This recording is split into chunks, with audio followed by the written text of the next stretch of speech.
Okay. I forgot Hi that guys, zoomed in. it's Allison, Hi. Christina, And Mitch. from Oh My Goddess.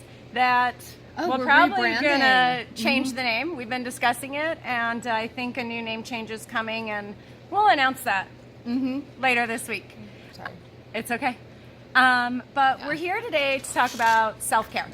Yes, self-care today. We're big on empowering you to love yourselves, and the number one way that we do that is by taking care of ourselves. Absolutely, right? yeah. But the one thing we really wanted to make sure we talked about was covering all aspects of self, not just the physical. Right, because I think a lot of times we think of self-care and we're like, oh, getting our nails done or getting a bubble bath or things like that. And those are important and they're amazing and that's great, but there's a lot more to it, right? So we've got to take care of ourselves mentally, spiritually, physically, financially. Okay, that's going to drive me crazy. All right, so. Yeah. So, and that's the thing. If you've read any of my blogs, I, in every single blog, get in there my mantra, as within, so without. Meaning the physical stuff that all of this is great because it's a direct reflection of how we feel about ourselves. But we've got to take care of the shit on the inside, too. We've got to take care of our mental health, our emotional, our spiritual, and even our financial, and especially as women. Because there's a lot of patriarchal programming that's been instilled in us around finances and around money and the fact that we need a man in order to be financially stable. And also the fact that women are not as financially successful in the same roles and positions as men are. And I mean, and particularly like at our age, when we were brought up, we weren't really taught about finances and managing our money. It really wasn't something that we were told to really worry about. We were of the age, telling us to get jobs and get careers and go to college. But in terms of that, I mean, there was always a big push to my marriage. parents are still wishing that I would just find a nice financially stable man instead of me building my own empire, which is where I'm much more motivated to be at. Okay, so. What do you think? Let's start with the physical. Other than eyebrows, waxing, makeup, bubble baths, hair color, clothes, what is your favorite way to take care of yourself physically? I mean, for me, physically, it is like getting out and going for a walk. Anything where I can be, kind of active, move my body, because it helps me settle my mind as well. So it's a huge thing for me to be able to do. Yeah, my favorite is yoga, is the first thing I thought of for my physical body, but the greatest thing about yoga for me is it's also a mind, body, soul experience, much like getting out and walking or hiking, and a lot of times... Yeah, for me, a lot of that's with nature, too, because that has to do with, I mean, it ties in with, spirituality for me, too, which we'll get into, and I think that's a big thing. We're kind of hitting 5 categories today, because if one of these is out of whack, it makes the rest of them Absolutely. Absolutely. So. The other thing, though, with our physical body that you and I talk a lot about is what we put into it. Huge. And how important it is to really eat clean. That's a big one. For me, and this might seem really silly, but alkaline water. I won't touch tap water. I try to avoid it. There are times I can't, and it is what it is. I'm just grateful to have some water. But if I can, alkaline water is really important for me because of the calcification of the pineal gland.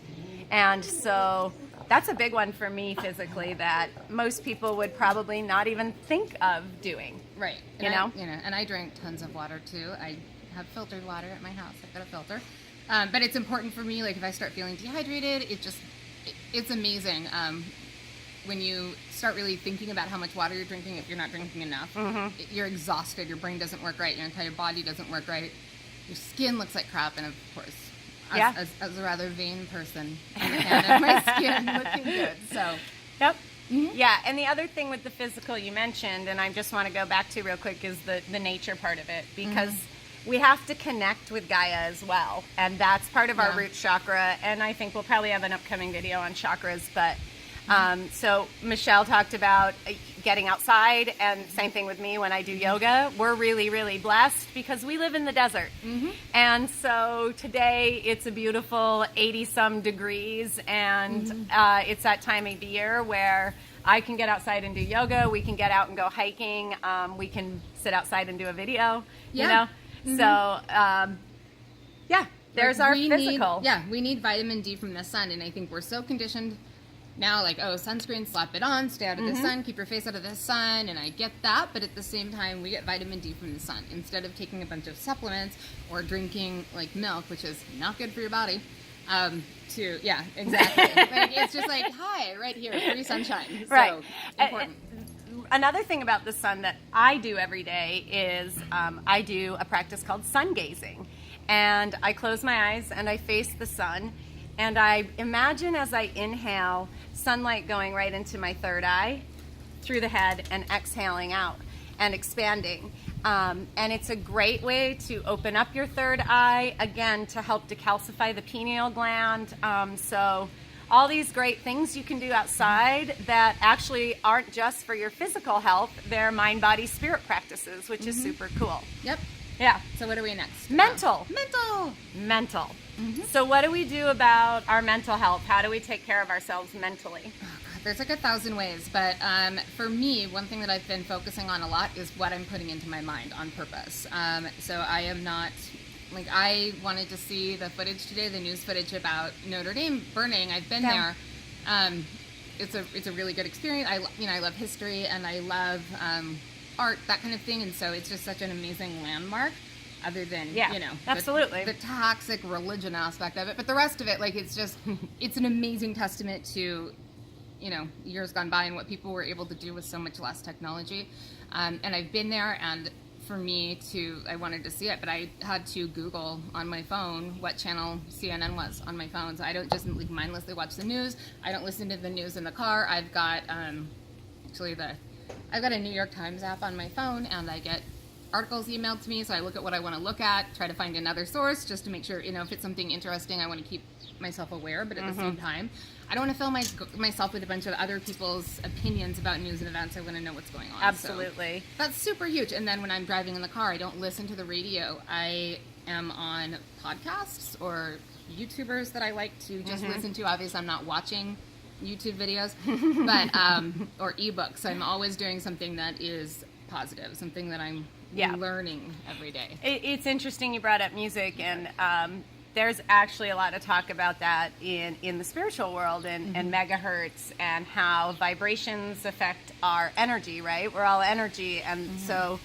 and that a lot of music we hear on the radio is very controlled and manipulated in order to continue that programming and keep us in low vibrational thinking. But one thing I've noticed is, and I'll admit to, is I listen to the radio. But it's also about your intention, in that I kind of mentally filter lyrics and things like that, because I want to dance or whatever it is. So it's my intention when I'm listening to it to enjoy it. It's not and that's the thing you're talking about, is what do you allow in? And we have the power to filter what we allow in. We have the power to protect ourselves from low vibrations all around us. And and we both love music. We love music. We grew up singing together. One of the first things, we were in choir together. We were in small groups and we sang all the time. We wrote a musical our junior year of high school. We wrote a musical. So we love music. But really, like, I like to kind of choose what I play, and my Pandora's, pretty tight. And just choosing what I listen to, other than letting, the radio station do I think for me, mentally, a lot of the reprogramming, what helped me was affirmations or mantras, and just really repeating. And it seemed really silly at first, but that was a big one. Is just, and I do it constantly now.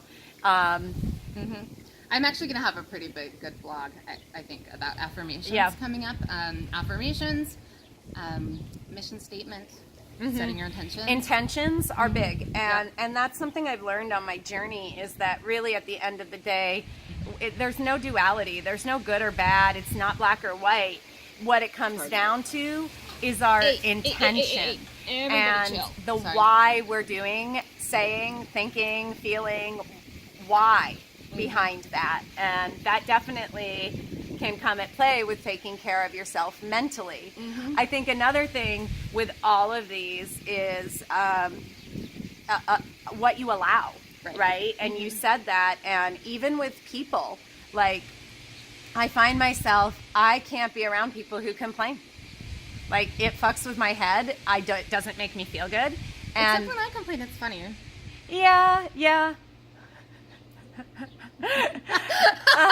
When you complain, it's 30 years of complaining about the same thing, so for the most part. And so I just kind of, whoop, and we're so deeply connected that I understand what's underneath the complaining anyways, and the intentions. And so I have 2 dogs on my lap that right now. Speaking of self-care, look at how cute this is. animals are really good for self-care too, right? They are. Mm-hmm. So affirmations, mantras, being really aware and practicing what you allow, and the intentions behind what you're thinking are really important for your mental self-care.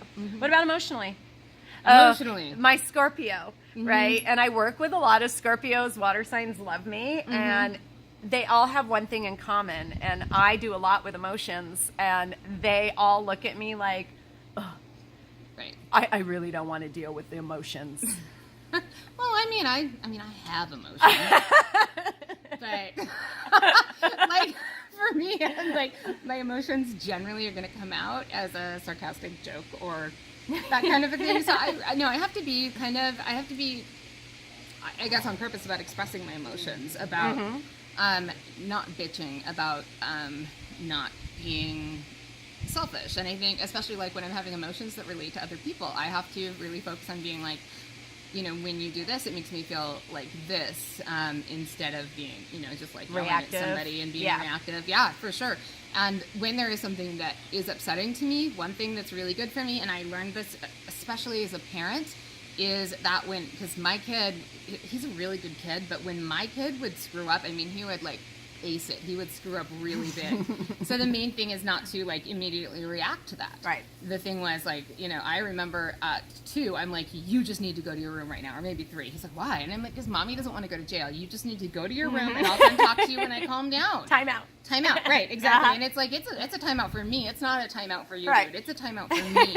So I need to, kind of rein that in, because I am a Scorpio and I am an impatient person, and I get frustrated, like things that kind of set me off, or like when people, like if you're supposed to meet me at a certain time and you're not there, I'm like, well, that's rude as hell, and I sometimes will snap at it. It is straight rude. It is straight rude. Like that just means that you don't value somebody's time, and that's asinine. But like if I'm dealing with that professionally, the worst thing to do is like, it doesn't serve anyone to be reactive about that. It does be like, gosh, that was really, just so I was a little bit disappointed because I thought we were meeting at 2, and I scheduled my calendar for that, because then it makes everything I think it has a lot to do with that, what we talked about in the last video too, not taking things personally, right? Yeah. And that was a big one for me with emotions, is because I'm an empath, and I'm not hypersensitive. I'm not highly sensitive. I'm hypersensitive, and my feelings can get hurt really easily. I tend to not express that, though. I've never really been much of a reactive person. Instead, I internalize, which a lot of empaths do. But one of the biggest things for me was the realization, the awareness, coming into the belief system that someone's actions and words are a reflection of them, not of me. Right. And I think that's huge for me, too, because I do have a lot of empath tendencies, but being the person that I am, I don't like to deal with it. I don't like to deal with my emotions. I certainly don't want to deal with other people's. I don't want to deal with what's coming in. So I naturally block as much of that as I can. So sometimes when I'm being an asshole and I hurt somebody's feelings, like, I need to be told about that. So, and that's a dangerous. I'm really trying to kind of get back in touch with that, and realize that it's not dangerous for me to let things in. Right. I don't want to let everything in, but I need to relax and kind of let other people's, feelings and emotions, especially people that I really care about. Like, I recently hurt a friend of mine with absolutely no intention, and she knows I had no intention about it, to hurt her. But, like, when she, like, kind of sent me a message about what I did, I was like, yeah, that's actually quite shitty. And I do feel terribly about that. And Well, it goes back to intentions again of, sometimes we fuck up, but we had the best of intentions. It Right. wasn't an intentional thing. And she knew that too, but you it was know? like, but then you hurt me by not acknowledging, and I'm like, yeah, that was a pretty big fuck up on my part. But at the same time, I had not been practicing self-care at all very well prior to that happening. So I was so deep into my own bullshit because I hadn't been taking care of myself that I didn't put on my own oxygen mask, so I couldn't take care of anybody else. I couldn't put it on anybody else. So that's why self-care is super important as women, wives, mothers, employees, friends, etc. Yeah, absolutely. It is. And I'll tell one of my favorite things to do, and you'll probably connect all of this, but pretty much everything I do is mind, body, spirit these days. And for me, emotionally, one, it's being non-reactive. It's taking that step back. It's coming from a place of empathy, trying to understand why someone said what they said, Right. did what they did, and figuring out, was it intentional to hurt me, or is it because they just feel like shit inside? Right. So, And a lot of times, like, I find usually when somebody does something that's kind of shitty, it's not about me it's not. at all. It's about them. It's about what they're going through, and I have to deal with that professionally. I'm in real estate, and sometimes, and it's a highly emotionally volatile situation for a lot of people. It's stressful. So I have to kind of realize and take a step back. If somebody says something, kind of screwed up to me, it's about their stress, about the transaction. It's about what's going on in their relationship, or what's going on with, because then we're dealing with other people's Right. relationships with money and their relationships with where they want to be, and with their, their partner. Like sometimes when you are moving and picking a house and things that it develops cracks in your marriage, things like that happen. Absolutely. And it doesn't mean people won't be fine, but it means at that time there's these little fissures that they're trying to, hang on to. So I need to not react because that is not about me. Right. Yep. So, and spiritual. journaling, I wanted to talk about too, real quick, because for me, it's much more emotional. In one of my working on my emotional health is the journaling. Is just getting things out. Because here's the thing, we have to feel to heal. And we have been programmed not to feel. We've been very much told emotions don't matter, suck it up, don't be a pussy, put on your big girl Seriously. pants. And that's such a bunch of bullshit because it's created the man-child epidemic. It's created a bunch of emotionally constipated beings walking around this world who have no toxic. idea how to communicate how they feel. And that's where the reactive comes in, and then it's just a fucking nightmare, right? So one thing, I just totally lost it when I got... You write shit down. Yeah, getting out what you feel. Allowing yourself to feel. It's okay. Right. It is okay. And Right. it is okay to not feel great. And it's not okay to dump your emotional labor on somebody else, and it's not okay to word vomit on other people, but it's totally okay to grab a journal. And sometimes if you want to just write down, like, I never get mad at you like this, but like, I want to write down, Allison is a stupid, selfish bitch, and God, this pissed me off, and I want to punch her in her face. You know what? If I want to write that about somebody else, Sure. that's sufficient for me to kind of move on past that. Then I'm like, that's ridiculous. You see it in writing. Yeah. Like, some of the things, like, I just want to look at somebody and be like, what is wrong with you? Like, you're ridiculous. Then I write that down, and I'm like, I would never say that to somebody, and it's not even true. So sometimes it's good to get that out on paper or another way. And I think it helps you see things, and there's that mental part of it too. It gives you more mental clarity on the situation, on why you're feeling the way you're feeling, or why, understanding why this person did or said. Yeah, right. The other thing about writing with affirmations, mantras, and manifesting is there is so much power in writing it down, putting it out to the universe, not only with your words, but putting it onto paper and really being the author of your story. You're literally writing your story with the words you write down. Great. And, Okay, we got and to move on. creating. We're at 20 minutes All right. already. So spiritually, this is my favorite thing. Meditating. Duh. And it covers everything. And even if it's only 10 minutes a day, it doesn't have to be Buddha under the Bodhi tree.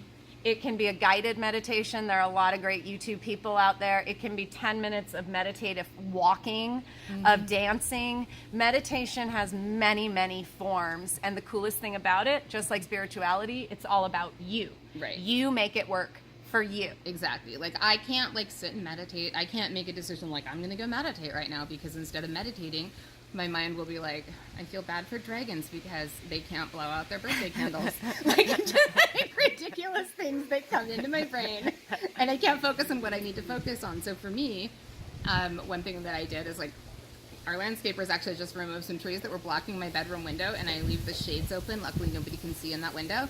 But now the sun comes in and wakes me up before my alarm, which is great mentally. But before my body fully wakes up, I've got time to kind of lay there and do that meditation, and so I can be more intentional with that as I wake up slowly where my mind is more still. But if I need to do something, like for me spiritually, like I just think organized religion is so fucking toxic. Like that's not a thing that I will do. I will stay away from people who talk about their church, and that's fine for them. If that works for you, if you really think that that's good, like, okay, whatever, but it's not for me. I feel the only, when I feel most connected to the universe and the spiritual world is when I'm in nature. Like, if I can go, essentially, what?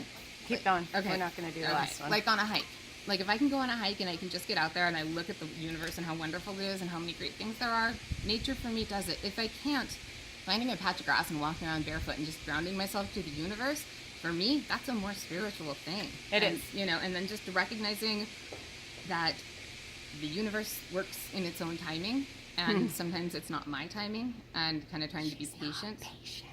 Not at all. No. So for me, when I can be in nature and I can see, like, how things grow, the process, right. Look at the all cycles we go through, because we go through them too, and we're such a people of instant gratification programming. We don't realize that that's not how shit works. Right. And if we plant seeds, you're not harvesting the next day, honey. It's taking time. You're watching them sprout and grow and blossom, and that's the way we work as well.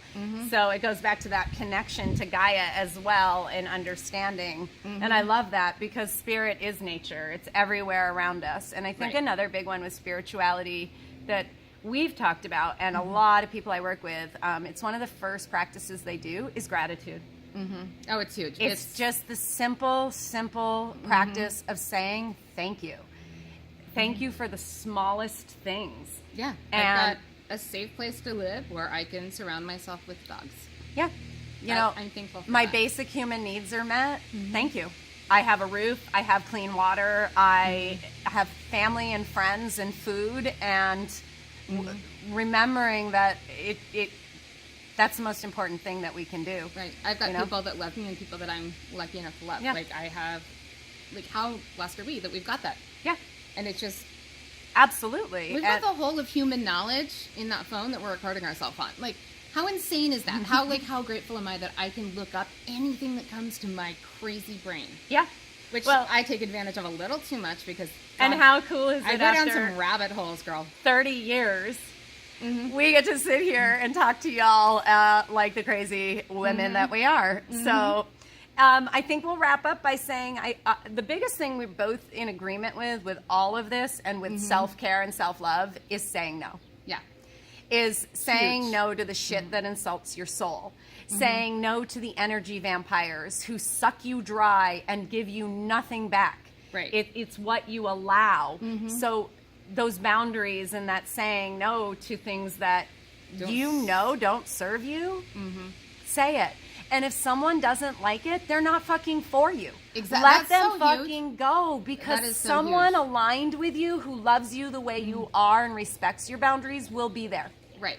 And honestly, if you keep saying yes to the wrong people in the wrong situations, you're going to miss the right ones. Absolutely. And you're you going to know. keep repeating these cycles. How do we get unstuck is we shift. We have to make a change. Right. We make the change within. We decide to say no to things that insult our soul. And it's amazing what happens on the outside. It Yeah. really is. Like, I know right now that the universe has been teaching me some really hard lessons.